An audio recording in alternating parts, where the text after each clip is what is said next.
Is Anita Chen. I'm running for Congressional District 17 here in San Jose up to Fremont and over to Cupertino. I'm honored to be among you. I know that the Vietnamese community and the Filipino community has had such a long history, especially in the Republican Party, and it's really special to be sharing a bit of your story. Chinese as well. Yeah, and Yeah, Chinese, Chinese. of course, yes, the Chinese community. Yes, so it's really an honor for me to share a bit of my story with you and also join with yours. For me, I'm simply an English teacher. 10 years ago, I started teaching students English writing and public speaking, and through their eyes, I get to see how policy affects us on an individual level.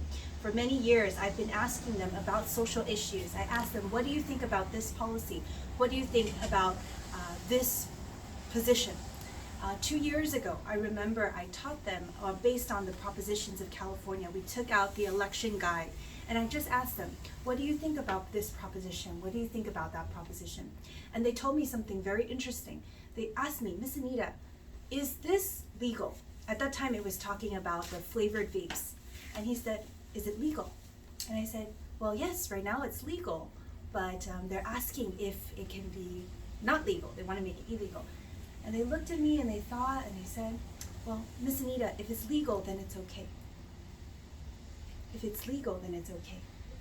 That's how my students are thinking about legality and morality in their society.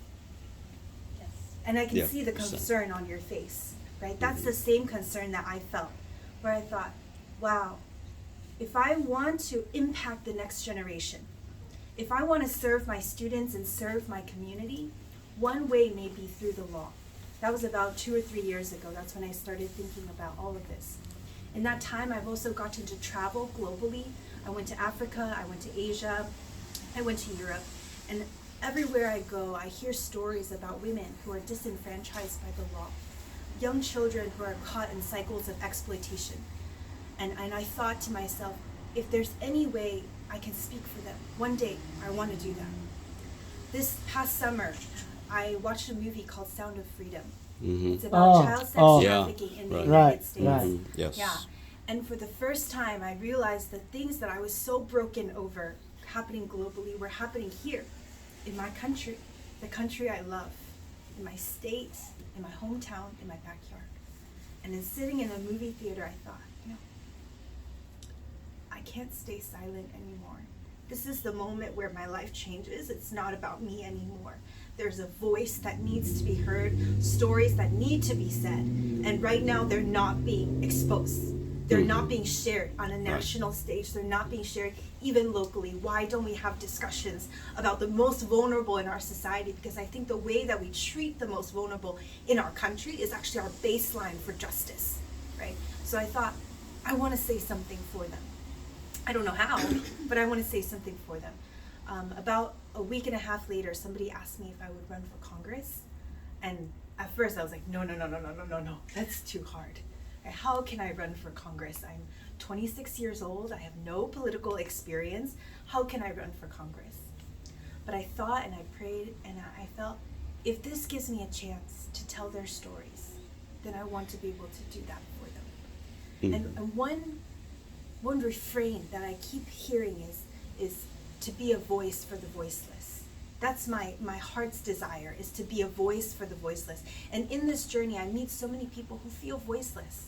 Or we have parents who feel disengaged from their students' education, students who feel unsafe going to school and expressing their opinions, small business owners who feel the effects of crime on their pocketbooks, neighborhoods that feel unsafe, right? Just little kids feel unsafe playing in their front yard. Why is that the society that we live in? And why is it that people who feel this way feel voiceless? And why is it that we don't have these voices reflected yet in the national discussion at the congressional level? So my hope is that as I'm in this race, I can reflect those concerns, reflect those voices at the local level and also at the national level. And to be honest, being here gives me a great hope. Because as I was thinking about the phrase, voice for the voiceless, it's a biblical phrase, I had a problem with it. Because I thought, they're not voiceless. These people are not voiceless. They have voices. They can use their vote. They can talk to people. They can petition, right? But then I got this sense that actually, when I speak for them, when I take a step forward, when we all take a step forward, it gives them the power to have their voice, and they become no longer voiceless, so that they can speak for themselves and they can speak for other people. And that's what I see here happening in Prop 19. When you say, this is our home, this is the place that we have worked decades for, and when I am no longer in this earth and I want to pass the hard work that I have accumulated for decades to my children, I want them to see the full reward of it, not to have the state take a huge portion of it. But you imagine a father who has worked for decades and wants to pass their home to the child. And when it's time to go, right? But the child is dealing with that loss and now also a huge tax bill. That feels wrong, right? And I know Prop 19, there's some good things in it, right? There's some good pieces. But what you're doing is to say the parts in which we can preserve the hard work of the previous generation and pass to this current generation, that needs to remain. That was a constitutional right in California, and that needs to remain.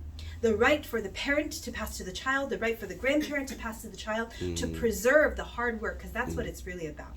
The right to preserve the hard work of the previous generation to be the inheritance of the future generation. Yeah.